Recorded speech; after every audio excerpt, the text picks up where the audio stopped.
Madam please, ಆ ರೀತಿ ಎಲ್ಲ ಮಾತಾಡಬೇಡಿ. ಸಾವೆಲ್ಲ ಅದಕ್ಕೂ ಪರಿಹಾರ ಅಲ್ಲ. ಹಾಗಂತ ನನ್ನ ಬಿಟ್ಕೊಡೋದು ಪರಿಹಾರನ? ಇಲ್ಲ ತಾನೆ. ಹಾಗಿದ್ರೆ ತೀರ್ಮಾನ ಮಾಡು ರಾಘು.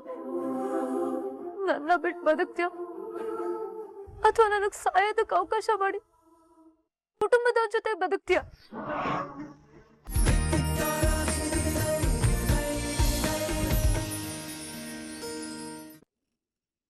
ರಾಘು, ನಿಂಗೊಂದು ಗೊತ್ತಾ?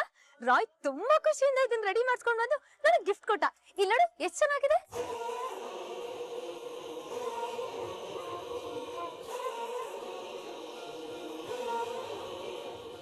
ಇವತ್ ನಾವಿಬ್ರು ಇದ್ರಲ್ಲೇ ಹಾಲು ಕುಡಿಬೇಕು ಅಂತ ಕಂಡೀಷನ್ ಬೇರೆ ಹಾಕಿದಾನೆ ರಾಘು.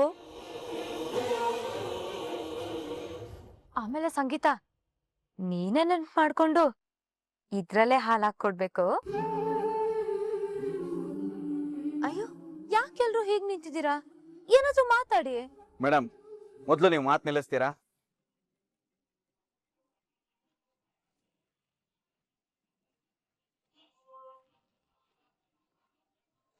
ಸುಮ್ಮನೆ ಕನ್ಸು ಕಟ್ಕೊಂಡು ಆಸೆ ಇಟ್ಕೊಂಡು ಏನೇನೋ ಮಾತಾಡ್ಬೇಡಿ ಮೇಡಮ್. ನೀವ್ ಅನ್ಕೊಂಡಾಗ ಏನೂ ಆಗಲ್ಲ.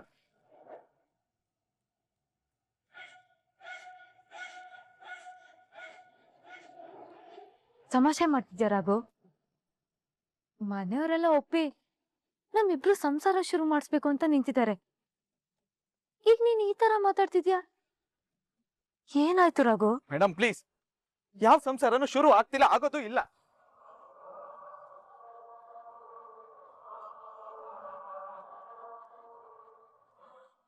ರಾಘು, ಯಾಕೆ ರಾಘು? ಕೆಲವೊಂದು ಪ್ರಶ್ನೆಗಳಾಗಿ ಉಳ್ಕೊಂಡ್ರೆ ಒಳ್ಳೇದು. ಉತ್ತರ ಹುಡ್ಕೋ ಪ್ರಯತ್ನ ಮಾಡಬಾರ್ದು. ಅದರಿಂದ ಸಿಗೋದು ನೆಮ್ಮದಿ ಉತ್ತರ ಅಲ್ಲ. ರಾಘು, ನಿನಗೇನಾಗಿದೆ? ಎಲ್ಲನೂ ಸರಿ ಹೋಗಿದೆ. ನಮ್ ಸಂಸಾರ ಶುರು ಆಗೋ ಟೈಮ್ ಬಂದಿದೆ. ಈಗ ನೀನ್ ಹುಚ್ಚುಚ್ಚಾಗಿ ಮಾತಾಡ್ತಿದ್ಯಾ? ಬಂದಿಲ್ಲ, ನಮ್ಮಿಬ್ರ ಮಧ್ಯೆ ಸಂಸಾರ ಶುರು ಆಗಲ್ಲ. ನೀವ್ ಇನ್ ಮುಂದೆ ನನ್ನ ಜೀವನದಲ್ಲಿ ಇರೋದು ಬೇಕಾಗಿಲ್ಲ ಮೇಡಮ್.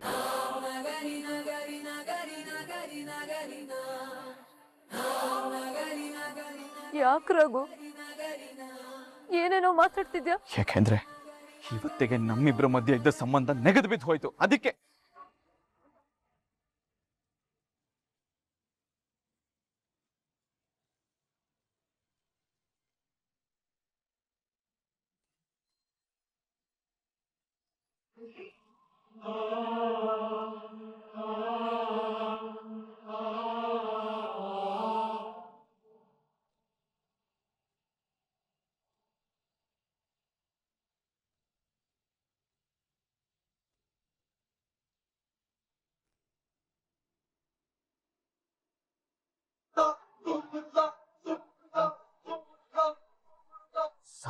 ಸಾವಿರ ಕೋಟಿ ಲಾಸ್ ಆಗಿದೆ.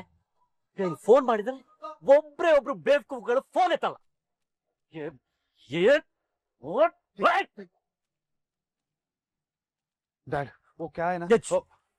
ಚುಬ್ಬೆಟ್ಟು ಸಖತ್ ಕೋಪ ಬರ್ತಾ ಇದೆ. ಬೆಂಕಿ ಬಿದ್ದಾಗಿದೆ ರಾಮಾಚಾರಿ. ಆದ್ರೆ ಬಿದ್ದಿರೋದು ಕೆಡೋ ಬೆಂಕಿ ಅಲ್ಲ ಮೇಡಮ್, ಪೂರ್ತಿಯಾಗಿ ಸುಡೋ ಬೆಂಕಿ, ಸುಟ್ಟು ಬೂದಿ ಆಗೋ ಬೆಂಕಿ.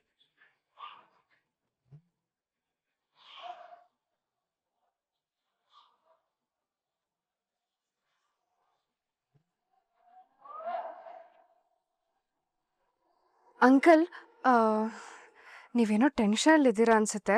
ಈ ಟೈಮಲ್ಲಿ ನಾನು ಇಲ್ಲಿರೋದು ಸರಿಯಲ್ಲ. ನಾವು ಹೊರಡ್ತೀವಿ. ಕೃಷ್ಣ, ಹೊರಡೋಣ.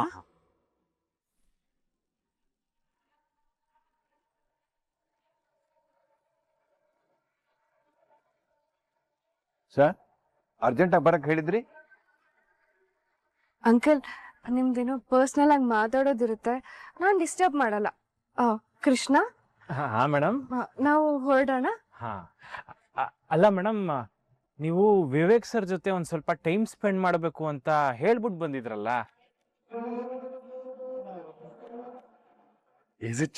ಹೌದು ವಿವೇಕ್, ಆದ್ರೆ ಇವಾಗ ಸಿಚುವೇಶನ್ ಸರಿ ಇಲ್ಲ ಅಲ್ವಾ? ನಾವು ನೆಕ್ಸ್ಟ್ ಟೈಮ್ ಮೀಟ್ ಮಾಡೋಣ. ನಾನು ಇವಾಗ ಹೊರಡ್ತೀನಿ. ಚಾರು, ನಾವು ಚಾರು, ನೀನು ಹೋಗ್ಬಾ. I see you late.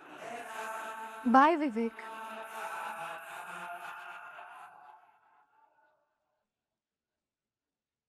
Siddharth ಬನ್ನಿ ಕುತ್ಕೊಳ್ಳಿ.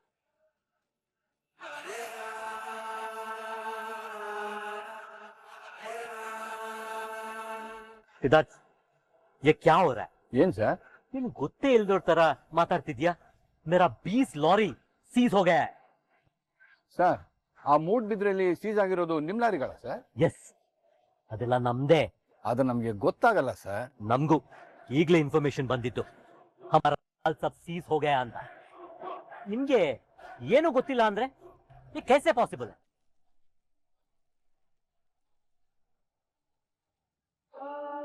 ಸರ್, ಅದು ನನ್ನ ಲಿಮಿಟ್ ಅಲ್ಲಿ ಇಲ್ಲ, ಬೇರೆಯವ್ರ ಕಂಟ್ರೋಲ್ ಅಲ್ಲಿ ಇದೆ. ಅದು ಕೋಸ್ಟಲ್ ಪೊಲೀಸ್ ಮತ್ತೆ ಕಸ್ಟಮ್ಸ್ ಅವ್ರು ಮಾಡಿರೋ ಕಂಬೈನ್ಡ್ ಆಪರೇಷನ್ ಸರ್. ಸರ್, ಅಲ್ಲಿ ನಾವ್ ಏನು ಮಾಡಕ್ಕಾಗಲ್ಲ. ಇಸ್ ದಿನ ಯಾವ ಪ್ರಾಬ್ಲಮ್ ಆಗಿಲ್ಲ. ये ಸಡನ್ ಆಗಿ कैसे हो गया? ನಿಮ್ ಮೇಲೆ ಯಾರೋ ಕಣ್ಣಿಟ್ಟಿದ್ದಾರೆ ಅನ್ಸುತ್ತೆ ಸರ್. ಒಂದ್ ವೇಳೆ ನಿಮ್ಗೆ ಗೊತ್ತಿರೋರೇ ಈ ವಿಷಯನ ಹಾಕೊಟ್ಟಿದ್ದಾರೆ ಅನ್ಸುತ್ತೆ.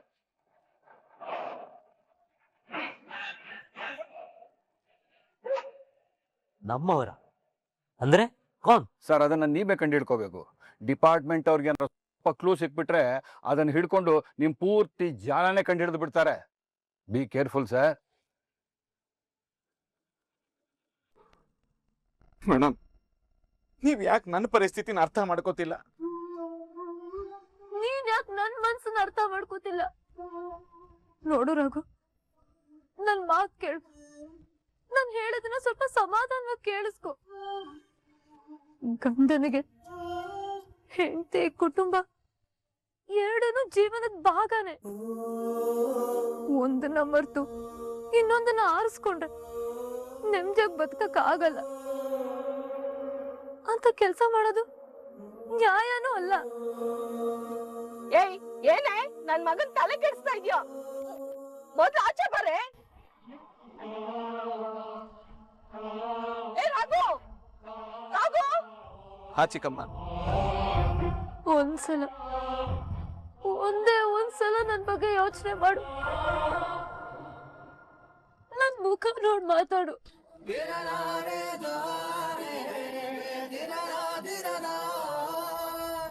ಏ ರಾಘು, ನೀನೇನಾದ್ರೂ ಅವಳ ಮಾತ್ ಕೇಳಿದ್ರೆ ನಾವೆಲ್ಲರೂ ವಿಷ ಕುಡ್ದು ಸಾಯ್ತೀವಿ. ಅಣ್ಣ ಬಾಗ್ಲೆತ್ತಾಗಿ.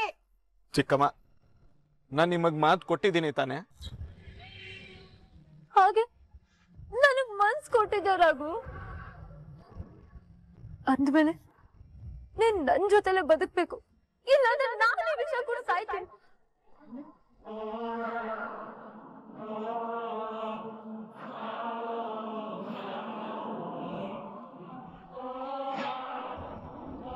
ಏನ್ ತಮಾಷೆ ಮಾಡ್ತಿದ್ದೀರಾ?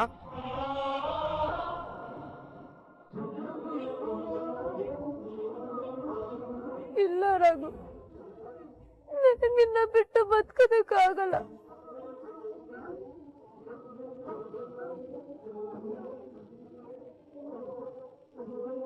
ನಾನೇ ವಿಷ ಕುಡ್ದು ಸತ್ತೋಗ್ತೀನಿ. ಆಗ ಎಲ್ಲಾ ಪ್ರಾಬ್ಲಮ್ ಸಾಲ್ವ್ ಆಗುತ್ತೆ. ಮೇಡಮ್ ಪ್ಲೀಸ್, ಆ ರೀತಿ ಎಲ್ಲ ಮಾತಾಡಬೇಡಿ. ಸಾವೆಲ್ಲ ಅದಕ್ಕೂ ಪರಿಹಾರ ಅಲ್ಲ. ಹಾಗಂತ ನನ್ನ ಬಿಟ್ಕೊಡೋದು ಪರಿಹಾರನ? ಇಲ್ಲ ತಾನೆ. ಹಾಗಿದ್ರೆ ತೀರ್ಮಾನ ಮಾಡು ರಘು. ನನ್ನ ಬಿಟ್ಟು ಬದುಕ್ತೀಯ ಅಥವಾ ನನಗ್ ಸಾಯೋದಕ್ಕೆ ಅವಕಾಶ ಮಾಡಿ ಕುಟುಂಬದವ್ರ ಜೊತೆ ಬದುಕ್ತೀಯ?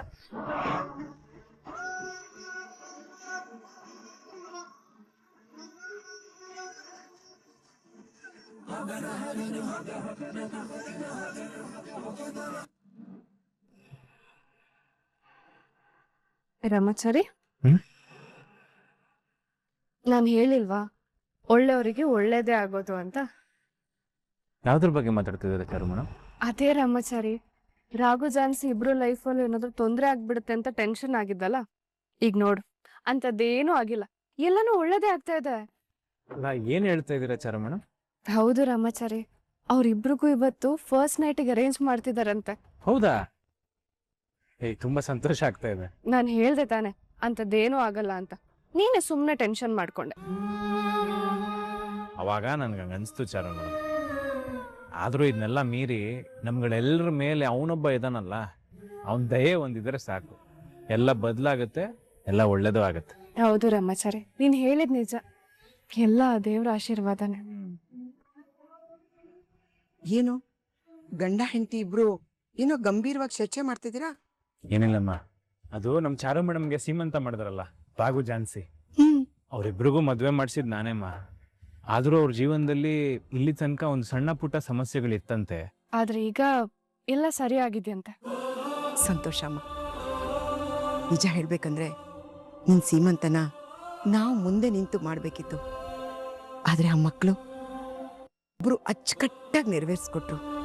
ಆ ಭಗವಂತ ಅವ್ರನ್ನ ಯಾವಾಗ್ಲೂ ಸುಖವಾಗಿಟ್ಟಿರ್ಲಿ. ರಾಮಾಚಾರಿ, ಏನಮ್ಮ? ಅವ್ರಿಬ್ಬರನ್ನು ಒಂದಿನ ನಮ್ಮನೆಗೆ ಊಟಕ್ಕೆ ಕರಿಯಪ್ಪ.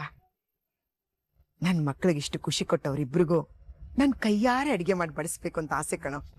ಶಿವ, ಅದಕ್ಕೇನಮ್ಮ, ನಾಳೆನೆ ಕರಿತೀನಿ. ಒಳ್ಳೆ ಹಬ್ಬದ ಊಟನೇ ಮಾಡು. ನೀನ್ ಕರಿಯೋದ್ ಹೆಚ್ಚ, ನಾನ್ ಮಾಡೋದ್ ಹೆಚ್ಚ. ಕರಿಯಪ್ಪ ಅವ್ರನ್ನ. ಸರಿ. ರಾಮಾಚಾರಿ,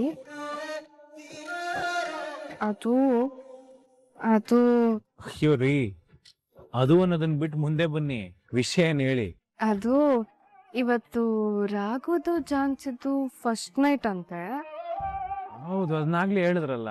ಅವರಿಬ್ರು ಲೈಫಲ್ಲೂ ಸಂತೋಷ ಶುರು ಆಗ್ತಿದೆ. ಹೌದು, ಆಗ್ಲಿ, ಖುಷಿಯಾಗೇ ಇರ್ಲಿ ಅವರಿಬ್ರು. ನಾವು ಖುಷಿಯಾಗಿರೋದ್ ಬೇಡ್ವಾ? ಅಂದ್ರೆ ಅಂದ್ರೆ ನಾವಿಬ್ರು ಒಟ್ಟಿಗೆ ಖುಷಿಯಾಗಿರೋದ್ ಬೇಡ್ವಾ ಅಂತ. ಅಯ್ಯೋ, ಈಗ್ಲೂ ಒಟ್ಟಿಗೆ ಖುಷಿಯಾಗೇ ಇದೀವಲ್ಲ ಮೇಡಮ್. ಅಯ್ಯೋ, ಅದಂಗಲ್ಲ ರಾಮಾಚಾರಿ, ಮತ್ತೆ ಖುಷಿಯಾಗಿರೋದ್ರ ಬಗ್ಗೆ ಹೇಳ್ತಾ ಇದ್ದೀನಿ, ಸ್ವಲ್ಪ ಅರ್ಥ ಮಾಡ್ಕೋ. ಓ, ನೀವು ಹಂಗೆ ಹೇಳ್ತಾ ಇದ್ದೀರಾ? ಅದು ಒಂದ್ಸತಿ ಓವರ್ ಆಗಿ ಸಂತೋಷ ಆಗಿದ್ದಕ್ಕೆ ಈಗ ನಿಮ್ ಹೊಟ್ಟೆಯಲ್ಲಿ ನಮ್ಮ ಮಗು ಬೆಳೀತಾ ಇದೆ. ಈಗ ಇಂಥ ಸಮಯದಲ್ಲಿ ಓವರ್ ಆಗೆಲ್ಲ ಸಂತೋಷ ಆಗ್ಬಾರ್ದು, ಒಳ್ಳೇದಲ್ಲ ಅದು, ಅಲ್ವಾ ಜೂನಿಯರ್?